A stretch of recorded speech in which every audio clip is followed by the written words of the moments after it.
Medical और engineering समेत दर्जन भर फील्ड में चुनिए अपना करियर। 12वीं के बाद अपने करियर को लेके नहीं ले पा रहे निर्णय, तो आइए हमारे पास free education, free counselling, my admission lead, Bhairopatti Darbhanga, Sudha medical hall के ऊपर। अभी हम माई एडमिशन लीड के ऑफिस में हैं और माई एडमिशन लीड के डायरेक्टर सजल यादव जी बैठे हुए हैं। अब चलते हैं यहाँ पर जो एडमिशन की इतनी बड़ी हब, इनके पास बहुत ज़्यादा प्लेटफॉर्म है और कौन से बच्चे कहाँ कहाँ एडमिशन ले और किस कोर्स के बाद एडमिशन कैसे कैसे होना चाहिए। वो बहुत बच्चे अभी भी ऐसे हैं जो भटक रहे हैं। 10वीं कोर्स के बाद 12वीं कोर्स के बाद क्या करनी चाहिए और आपकी योग्यता के आधार पर किस तरह के डिग्री आपको पर्याप्त हो सकते हैं, मिल सकते हैं, उन सारी चीज़ों के बारे में हम विशेष से जानकारी लेंगे। हाँ सर, ये 10th के बाद बहुत सारे बच्चे भटकते नज़र आते हैं। बहुत सारे बच्चे का ख्वाहिश रहता है कि हम मेडिकल कोर्स करें या फिर इंजीनियरिंग कोर्स में जाएं या MBA करें, MCA करें। उसके लिए क्या प्लेटफॉर्म है? 10th के बाद सबसे पहले क्या करना चाहिए बच्चों को? सबसे पहले आपको नमस्कार और आपके सारे श्रोतागण को मेरा नमस्कार। और जैसे आपने बताया 10th के बाद बच्चे कंफ्यूज होते हैं। 10th के बाद देखिए 2 ऑप्शन खुलता है, सबसे मोस्ट इम्पॉर्टेंट है। एक तो आप 12वीं में एडमिशन लीजिए। अगर किसी को मेडिकल लाइन में जाना है तो उसको साइंस ग्रुप में बायोलॉजी चुनना होगा। इंजीनियरिंग लाइन में जाना है तो मैथ्स लेना होगा साइंस ग्रुप में।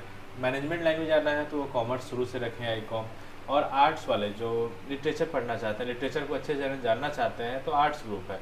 इसके अलावा जो टेक्निकल से बहुत ज़्यादा प्यार है और शुरू से वो टेक्निकली बैकग्राउंड चाह रहे हैं, तो 10th के बाद जस्ट बाद वो पॉलिटेक्निक डिप्लोमा इन इंजीनियरिंग कर सकते हैं।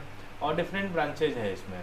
और बहुत सारे बच्चे जो नहीं कर पाते हैं, उनको समझ नहीं है और या फैमिली बजट नहीं है उनका, तो वो शॉर्ट टर्म कोर्स ITI कर सकते हैं। तो 10th के बाद यही स्कोप खुलता है। और जो भी कोर्सेज आपने जो भी एलोबरेट किया, मास्टर्स डिग्री की ग्रेजुएशन के बाद होगा, मेडिकल सेक्टर, इंजीनियरिंग सेक्टर, वो आफ्टर +2 कौन सा स्ट्रीम हम रख रहे हैं उसके बाद डिसाइड होता है बच्चे का कि हम मैनेजमेंट में जा रहे हैं कि इंजीनियरिंग में जा रहे हैं कि मेडिकल जा रहे हैं या होटल मैनेजमेंट जा रहे हैं। सर, यहाँ 10th के बाद ही बच्चे सोचने लगते हैं कि आगे हम क्या करें।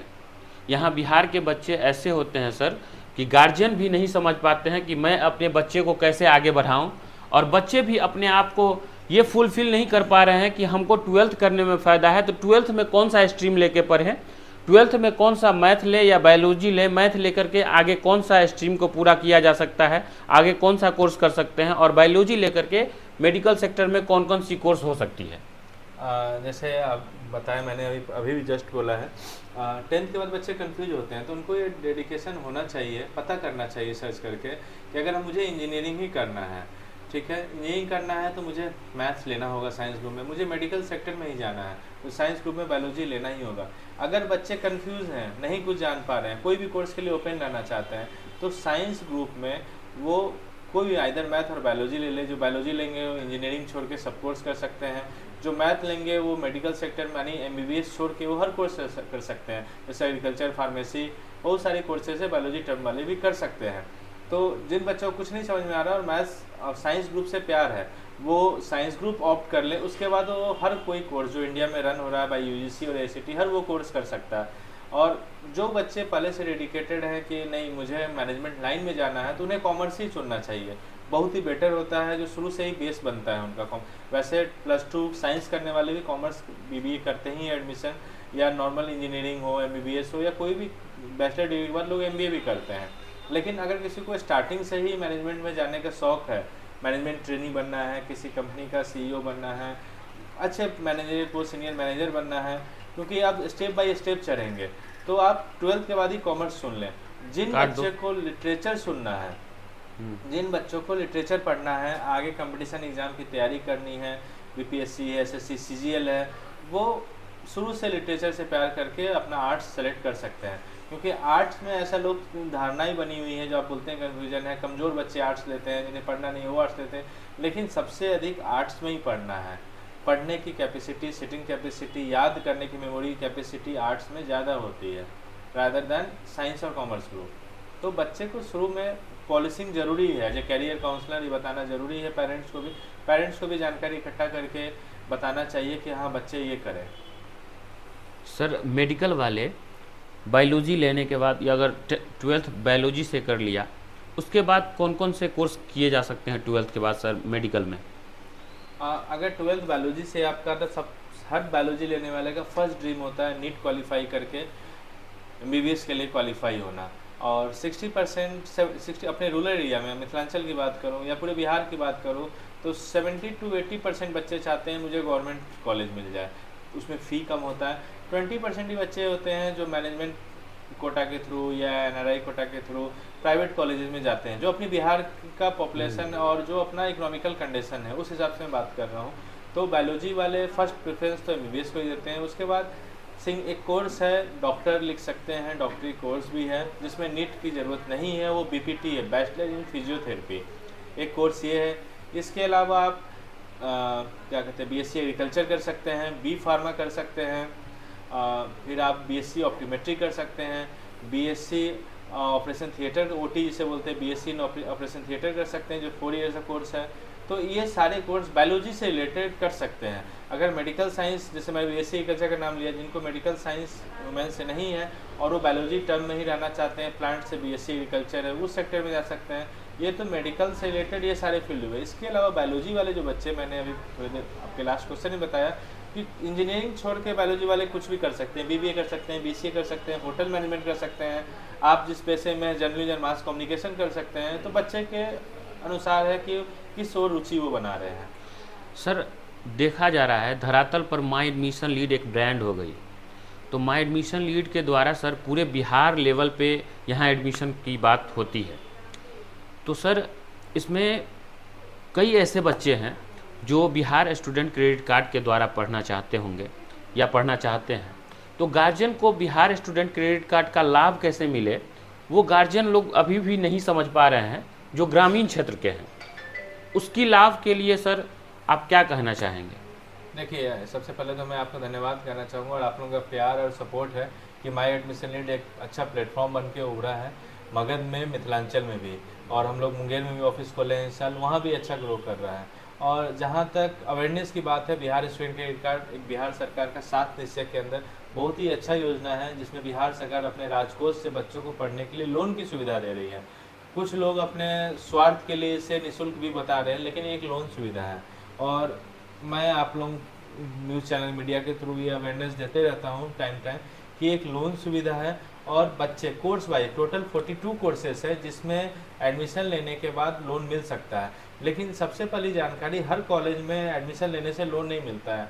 हमें minimum NAC A grade college होना चाहिए, यूनिवर्सिटी NIRF में होनी चाहिए, कॉलेज या यूनिवर्सिटी कोई भी कोर्स NBA का एडिशन होना चाहिए। ये अगर क्राइटेरिया फुलफिल करता है तभी हम लोग अप्लाई करने पे Bihar student credit card loan का लाभान्वित कर सकते हैं बच्चे को।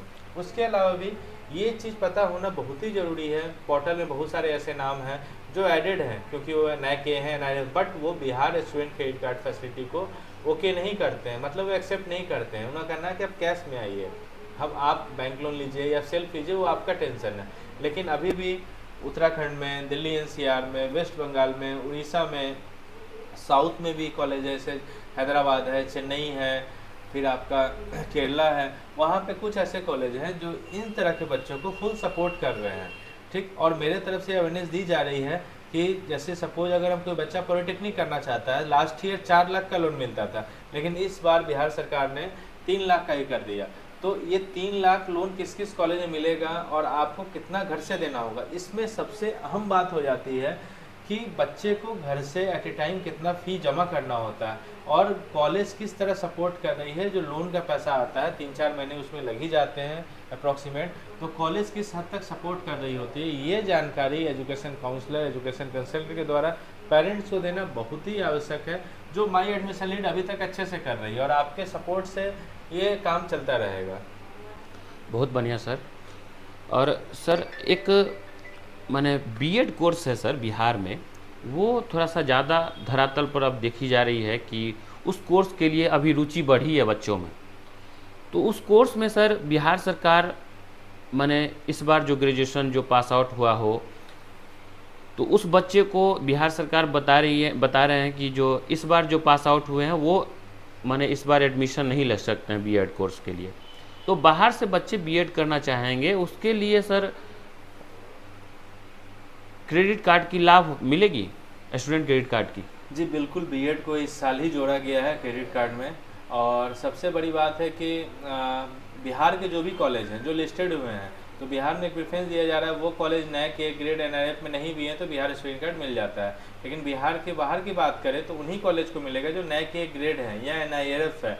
तो कुछ कॉलेज ऐसे हैं जो बीएड में क्रेडिट कार्ड की फैसिलिटी दे रहे हैं, मतलब वो नए के हैं, वहाँ एडमिशन लेने से क्रेडिट कार्ड मिल जाएगा और बच्चे बिहार के बाहर जाके उस कॉलेज में एडमिशन ले सकते हैं। लेकिन मैं आपके चैनल के द्वारा दर्शकों को, आपके श्रोताओं को ये नॉलेज देना चाहता हूँ कि अगर आप बिहार स्टूडेंट क्रेडिट कार्ड से बीएड करेंगे तो आपको वहाँ रह के पढ़ाई करनी होगी। जो एक प्रचलन चल गया है, जो मैं पब्लिक प्लेटफॉर्म में नहीं बोलना चाहता हूँ, एडमिशन ले लिए और नहीं जा रहे, सीधे एग्जाम देने जा रहे हैं। बिहार स्टूडेंट क्रेडिट कार्ड के माध्यम से अगर आप आउट ऑफ बिहार एडमिशन ले रहे हैं तो आपको 75% अटेंडेंस की आवश्यकता है और नए के ग्रेड कॉलेज दिल्ली एनसीआर में भी अवेलेबल है। लेकिन वहाँ आपको रह के पढ़ाई करना होगा, प्रॉपर क्लास करना होगा। 10th के बाद अगर आपको तुरंत रोजगार चाहिए, जो जॉब अपॉर्चुनिटी आती है वो इंजीनियरिंग सेक्टर में पॉलिटेक्निक में है। इसके बाद +2 के बाद एसएससी है, जो CHL MTS निकलता है, और 10th के बाद भी MTS निकलता है एसएससी का, CHSL है। तो 12th के बाद हमको ग्रेजुएशन उस कोर्स में करना चाहिए जिसमें हमें रुचि है। और कोई भी गवर्नमेंट जॉब की बात करें तो उसमें जनरल कंपटीशन हमें क्रैक करना होता है, और जनरल कंपटीशन में बैठने के लिए सबसे पहली बात है एलिजिबिलिटी क्राइटेरिया फुलफिल करना होता है। 10th के बाद भी MTS SSC निकालती है, 12th के बाद CHSL निकालती है। लेकिन जो भी रिनाउंड या आपके ऑफिसर रैंक जॉब है वो सभी ग्रेजुएशन के बाद आती है। आपका जिस भी सब्जेक्ट में रुचि हो उस सब्जेक्ट को लेके आप आगे बढ़े, टेक्निकल कोर्स करें या प्रोफेशनल कोर्स करें, क्योंकि जो भी जॉब, अब एग्ज़ाम पैटर्न ऐसा कर दिया गया है, मतलब इंडियन गवर्नमेंट के द्वारा या स्टेट गवर्नमेंट के द्वारा, कि जो बच्चे टेक्निकल डिग्री लिए हैं या प्रोफेशनल डिग्री लिए हैं उनका सक्सेस रेशियो नॉर्मल ग्रेजुएशन वालों से ज़्यादा बेटर दिख रहा है। क्योंकि एनालिटिकल रीजनिंग है, GK GS है, इंग्लिश कम्प्रीहेंसिव है, ये सब बच्चे जो 3 साल 4 साल पढ़ाई कर रहे हैं, प्रॉपर क्लास अटेंड कर रहे हैं, डिफरेंट एक्सपोजर मिल रहा है। वैसे कैंपस में जहाँ डिफरेंट स्टेट के बच्चे हैं बाहर में, या बिहार में वैसे कॉलेज जो मल्टी डाइवर्सिटी आ रही है, वो बच्चे ज़्यादा ग्रो कर रहे हैं और उनका सक्सेस रेशियो ज़्यादा है। तो अपने रुचि के अनुसार कोर्स चुनें और उस सेक्टर की तैयारी स्टार्टिंग से ही करते रहें। तो सर यूनिवर्सिटी में आप लोग बच्चे को सर कोऑपरेट करते हैं, आप लोगों से हो पाती है यहाँ से कुछ गाइडलाइन? जी बिल्कुल, हम लोग सबसे पहले हर यूनिवर्सिटी के बारे में देखिए। एक बच्चा किसी को एडमिशन लेना है BBA में, वो डिफरेंट जगह जाके पता नहीं कर सकता, इकोनॉमिकली बहुत ही एक्सपेंसिव हो जाता है। तो हम लोग सारी इन्फॉर्मेशंस एक छत के नीचे माई एडमिशन लीड ऑफिस में, जो हमारा बिहार में भी 3 ऑफिस है, एक मुंगेर में है, एक गया में है और एक दरभंगा में है।